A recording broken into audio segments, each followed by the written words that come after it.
네, 다시 돌아왔습니다. 다시 돌아와서 이제 제가 아까 그 말씀드렸던 그 이자율에 대해서 좀 살펴보도록 하겠습니다. 이게 무슨 말이냐 그러면 지금 제가 조금 전에 말씀드린 것처럼 제가 지금 시장이 두 개가 있었는데 자금 시장도 봤고 상품 시장도 봤는데 두 개의 시장에서 상품 시장의 가격도 이자리였고 실질 이자리였고 자금 시장의 가격도 실질 이자리였습니다.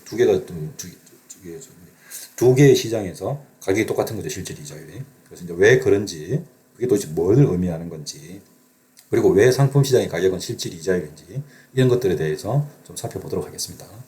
첫 번째 이걸 이해하려면 여러분들이 이제 왈라스 로라는 걸 저희가 이해를 해야 되는데 미시경제학 시간에 여러분들이 아마 배웠을 수 있는데 왈라스 로라는 걸 이해를 하셔야 됩니다. 이게 무슨 말이냐 그러면 그러니까 이 제너럴 이퀴리브리움에서 이게 좀 거시경제학이니까 제너럴 이퀴리브리움인데 거기서 시장이 만약에 10개가 있으면 9개 시장만 클리어되면 나머지 1개 시장은 자동적으로 클리어된다고 해서 나머지 1개 시장은 보통 이제 리던던트 하다라고 이야기합니다. 그래서 그 의미가 지금 요 의미하고 똑같습니다. 그 자세한 내용은 제가 따로 설명드릴 필요는 없을 것 같아서 생략하도록 하겠습니다. 자, 이제 그런 의미를 가지고 있다 정도만 알아두시고, 그거와 이제 무관하게, 그거 몰라도 얼마든지 이제 이걸 이해할 수 있으니까, 지금부터는 이제 그 부분을 제가 말씀을 드리겠습니다. 뭐냐 그러면, 첫 번째 이 자금시장의 균형 조건이 뭐였습니까? 자금시장의 균형 조건은 이자율하고 이자율의 자금시장의 수요를 나타내는 거고, 자금시장의 자금 공급은 뭐였습니까? 저축이었지. 저축은 뭐였습니까? 내셔널 세이빙은 민간 저축 더하기 공공 저축이었는데 그걸 쓰면 Y 빼기 C 빼기 C로 쓸 수 있었겠죠. 그죠? 자, 이제 그러면 이게 이제 자금 시장 균형 조건이었습니다. 그럼 양변에다가 이게 좀 C 플러스 G를 양변에 똑같이 더해주면 이 자금 시장 균형 조건에서 더해주면 여기는 C 플러스 G를 더해주니까 이쪽은 Y만 남고 여기는 C 플러스 G를 더해주면 I 더하기 C 플러스 G가 되겠죠. 요거는 뭐였습니까? 요거는 뭡니까? 이거는 상품 시장 균형 조건이죠. 그러니까 지금 무슨 말이냐 그러면 저희가 이제 상품 시장 균형 조건과 자금 시장 균형 조건을 따로따로 계산했는데 따로따로 구했는데 알고 봤더니 상품 시장 균형 조건이 결국은 자금 시장 균형 조건이었습니다. 또 자금 시장 균형 조건이 상품 시장 균형 조건이고 두 개의 시장이 어떻게 보면 이거는 이퀴벌런트한 거죠. 둘 중에 하나만, 그래서 하나의 시장은 이게 이제 제너럴 이퀴리브리움에서 이 시장이 이렇게 여러 개 있을 때 그 중에 한 개의 시장은 리던던트하다는 의미가 이제 이런 겁니다. 그래서 지금 요 문제는 두 개의 시장이 있지만 그 중에서 하나의 시장은 필요 없다. 왜냐하면 똑같은 시장이니까. 그래서 노노멀 번저 마켓 시장으로 여러분들 생각하셔도 되고 자금 시장으로 생각을 하셔도 똑같은 결론에 도달한다는 얘기입니다. 여기서 양변에다가 C 빼기 G를 빼주면은 그지? 결국은 얘가 저축이 되고 얘가 투자가 되는 거니까. 그러니까 이 두 개 시장 같은 거죠. 그러니까 둘 중에 하나의 시장만 분석하더라도 이 나라 경제를 제대로 이해할 수 있다는 이야기입니다. 여기까지만 말씀을 드리고 나머지 부분 왜 이게 그렇게 되지라는 것에 대한 것들은 좀 약간 테크니컬한 부분이 있으니까 그 부분은 제가 이제 생략하도록 하겠습니다. 됐죠? 자, 이제 여기까지가 저희가 이제 거시경제 모형에 대해서 살펴보고 있는데 거시경제 모형에서 저희가 지금 고려했던 시장이 몇 가지였습니까? 저희가 이때까지 지금 봤던 시장이 상품 시장, 그 다음에 자금 시장, 그 다음에 또 무슨 시장이 있었습니까? 생산 요소 시장에서 보면 노동 시장이 있었고 또 뭐가 있었습니까? 자본 시장이 있었죠. 이렇게 이제 네 개의 시장에 대해서 살펴봤고 이 네 개의 시장의 균형 가격에 대해서 살펴봤고 이 중에서 상품 시장과 자금 시장은 두 개가 똑같다고 같으니까 이 중에 하나만 고려하면 된다라고 제가 이제 말씀을 드렸습니다. 이 세 가지만 가지고 이야기해도 된다라고 말씀드렸고 각각의 시장에서의 수요량과 공급량에 대해서 살펴봤습니다. 자금 시장, 노동 시장, 자본 시장에 대해서 살펴봤고, 그지? 이제 요 가지고 이제 뭔가 이제 분석을 이제 앞으로 이제 좀 이제 현실 세계에 이제 적용해서 분석을 좀 해보도록 하겠습니다. 그게 앞서가지고 몇 가지 알아야 될 내용에 대해서 좀 살펴보도록 하겠습니다. 그래서 먼저 이거는 뭐냐 그러면 여러분들 이거 뭐 다 알고 있는 건데 보통 이제 어떤 책에 보시면 이게 삼각형인데 이게 그릭 레터입니다. 그래서 보통 이거 델타라고 이야기하는데 이 델타는 변수 사이의 어떤 체인지를 나타냅니다. 그래서 만약에 어떤 변수가 x가 있으면 이거 델타 x라는 거는 두 개 사이의 어떤 체인지인 거죠. 그게 디퍼런스지. 그래서 뭐 이게 뭐 x의 변화량 이렇게 생각하시면 되겠습니다. 자, 그리고 만약에 예를 들어서 앞서 보신 것처럼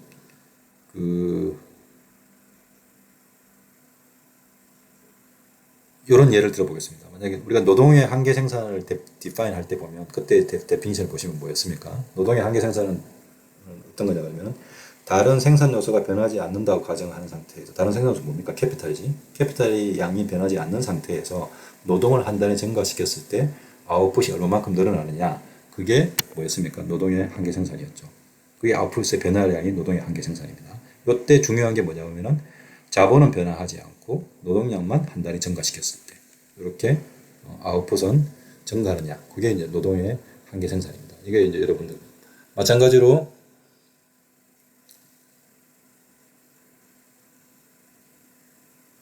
그렇게 쓸 수 있고 그죠? 이렇게도 이제 수식을 표현할 수 있다는 이야기입니다. 제가 말로 했던 거를 자 요거는 뭐냐면 델타의 이거는 y 빼기 t가 뭐냐면 가처분 소득입니다. 이 가처분 소득의 변화량은 어떻게 쓸 수 있냐면은 소득의 변화량 빼기 이 조세의 변화량 이렇게 쓸 수도 있겠죠. 세금의 변화량 이렇게 쓸 수도 있고 그래서 여러분들이 이제 소비 함수가 뭐였습니까? 저희가 소비 함수가 보통 보면 그 C의 y 빼기 t였는데 그지? 자 이제 요거를 다르게 써보면 이렇게 쓰죠. 이게 이렇게 복잡하니까 한 가지 예를 들어 보여주면 예를 들어서 이런 소비 함수를 생각해 보시겠습니다. B라고 해도 되고 MPC라고 해보죠. Y 빼기 T라고 해보죠. 이런 소비 함수가 있습니다.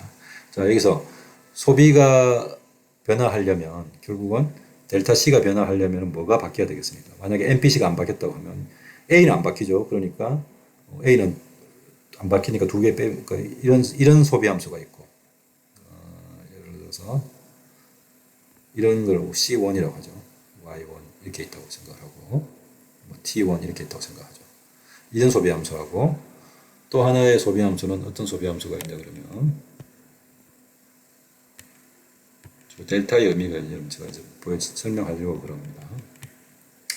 또 하나의 소비 함수는 C2가 있다고 하면 이게 A 더하기 MPC는 안 바뀌었고 이게 이제 Y2 빼기 T2라고 하면 결국 이 C1 빼기 C2 빼기 C1을 만약에 델타 C라고 하면 이게 이제 소비의 변화량이지. 그러면 요거는 뭐 하고 갔냐 그러면은 얘에서 얘를 빼는 거니까 A에서 L 빼면 당연히 제로가 되겠죠. 두 번째 MPC는 같은 거니까 MPC는 그대로 두고 뭐가 있습니까? Y의 소득의 변화량. 그죠? 소득의 변화량이니까 델타 Y라고 쓰면 되고 이게 뭐냐면은 Y2 빼기 Y1이겠지. 빼기 세금의 변화량. 델타 T라고 쓸 수 있겠죠. 이렇게 쓸 수 있다는 얘기입니다. 이걸 다시 쓰면 MPC 곱하기 델타 Y 빼기 MPC 곱하기 델타 T 이렇게 쓸 수도 있다는 얘기죠.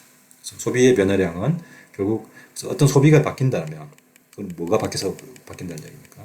MPC가 그러니까 한계 소비성이 바뀌지 않는 상태에서는 소득이 변하거나 세금이 변화하면 소비가 바뀌게 되는 거죠. 그렇지?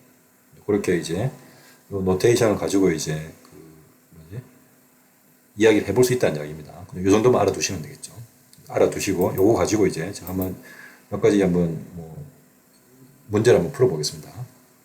자, 한계 소비 성향이 0.8이라고 가정하고 노동의 한계 생산 MPL이 노동의 한계 생산인데 이게 20이라고 가정하겠습니다. 그치? 이제 그러면 for each of the following compute 이제 저축의 변화량을 계산해야 되는 거죠. 그럼 저축은 뭐의 변화량을 같습니까? 저축은 뭐였습니까? 이걸 계산하려면 저축은 Y 빼기 C였죠. 그지? 그럼 저축의 변화량은 결국 뭐의 변화량인가 같냐면 소득의 변화량 빼기 소비의 변화량 빼기 정부 지출의 변화량이었죠. 그지? 자, 이제 그러면 그리고 소비의 변화량은 또 뭐하고 같았습니까? 소비의 변화량은 MPC는 그대로 두고 소득의 변화량 빼기 뭐의 변화량이겠습니까? 텍스의 변화량이겠죠. 그지? 자, 이제 그래서 만약에 다른 게 안 바뀌고 지금 이렇게 되는데 이게 이제 다른 게 안 바뀌고 지금 요 경우를 한번 보죠. 정부 지출이 100만큼 바뀌었다. 정부 지출이 100만 원 바뀌었는데 뭐는 안 바뀌었다는 이야기입니까? 요 MPL이라는 건 결국 뭐지? 세금을 안 받겠다는 이야기입니다. 지금 요의 의미는 요 A는 요거고 텍스는 만약에 제로라고 가정하죠. 요 A가 요럴 경우에 문제를 풀어보라는 이야기입니다. 지금 요거와 결합시켜서 자 이제 그러면 이게 저축의 변화인데 우리가 구하고자 하는 답은 요 저축이 얼마만큼 변화했나를 봐야 되는 거잖아요. 그죠? 저축이 얼마만큼 변화하는 걸 보려는데 저축이 얼마만큼 변화하는 걸 보려면 Y가 얼마만큼 변했는지 C가 얼마만큼 변했는지 G가 얼마만큼 변했는지 봐야 되잖아. G가 얼마만큼 변했다고 그랬습니까? G는 100만큼 증가했네요. 바뀌었죠. 다음에 소비가 얼마만큼 변했는지 보려면 요 MPC가 있는데 MPC는 얼마라고 그랬습니까? 0.8이지. 0.8은 그대로 두고 곱하기 Y가 얼마만큼 변했고 T는 얼마만큼 변했다고 했습니까? T는 우리가 안 변했다고 그랬지. 0이라고 이제 가정하고. 그러면 이 문제를 풀려면 Y가 얼마만큼 변했는지 알면은 구할 수 있겠죠. Y가 얼마만큼 변했는지를 뭐 보면 알 수 있습니까? 이거 보면 알 수 있겠죠. MPL을 보면 알겠죠. 그지? 이게 노동의 한계 생산이잖아. 자본이 안 변한 상태에서 노동이 한 단위 증가했을 때 Y가 얼마만큼 변한 걸 보여주는 거잖아요. 그래서 이게 20이니까 얘는 20만큼 변하는 거죠. 자, 이제 그러면 소비는 얼마만큼 변했겠습니까? 얘가 20만큼 변했으니까, Y가 20만큼 변했으니까, 곱하면 0.8 곱하기 20 하면, 얼마가 됩니까? 8이 16, 16이 되겠죠. 그죠? 그래서 20 빼기 16 빼기 100만큼 저축이 어떻게 됐다는 얘기입니까? 감소했겠죠. 이런 식으로 이제 문제를 하나씩 여러분들이 이제 풀어보시면 되겠습니다. 지금 그 이야기를 지금 하고 있습니다. 네. 이 이야기를 지금 하고 있는 거죠. 그지? 저축, A 같은 경우는 저축이, 보자. 왜 100만큼 변했을까요? 100만큼 변했나? 아닌데, 왜 100만큼 변했을까? 볼까요? 아, 예. 이거는 이제 그런 거네요. 지금 여기서는 그 MPL 하지 않고 그냥 Y도 안 바뀌었다고 가정하고 T도 안 바뀌었다고 가정하면 그러면 뭡니까? 이것도 제로이고 이것도 제로이니까 G가 100만큼 이제 감소한 거 이렇게 이야기한 겁니다. T 같은 경우 요 두 번째 같은 경우에는 델타 T 같은 두 번째 같은 경우는 G는 안 바뀌고 그지? T만 바뀌었으니까 Y도 안 바뀌고 그러면 T가 뭐였습니까? 여기 보시면 100만큼 증가했으니까 뭐 따지면 저축은 이제 80만큼 증가했다고 볼 수 있는 거죠. 세 번째는 뭐였냐 그러면 Y가 이제 100만큼 증가했다. 그러면 얘는 안 바뀌고 Y가 100만큼 증가했으면 0.2 곱하기 100이니까 20만큼 이제 저축이 증가했다. 이렇게 보실 수 있겠습니다. D번 같은 경우는 이제 이게 이제 Y가 여기서 MPL 쓰는 건데 노동이 한 단위 바뀌면 MPL이 Y가 20만큼 바뀐 건데 노동이 10단위 바뀌었으니까 Y가 얼마만큼 바뀌었겠습니까? 20 곱하기 10 하니까 200만큼 바뀐 거겠죠. 그래서 Y가 200만큼 바뀌게 되면 그러면 이제 T하고 G가 안 바뀐 상태에서 그 S는 0.2 곱하기 200 하니까 40만큼 바뀌었다. 이렇게 이야기할 수 있겠습니다. 그래서 뭐 이거는 그 제가 이제 좀 더 정보를 더 주면 여러분들이 이렇게 약간 좀 정보가 안 좋아서 좀 혼돈스러울 수 있는데 정보를 주면 이렇게 쉽게 계산할 수 있을 거예요. 아마 이제 지금 제가 이렇게 계산했던 요 부분들은 잘 이해하시기 바랍니다. 아마 시험 문제에 아마 비슷한 류의 내용들이 시험 문제에 나올 수 있습니다. 정확하게 잘 이해하고 계셔야 됩니다. 이 부분은 제가 이제 좀 쉬었다가 다시 돌아와서 마무리하도록 하겠습니다.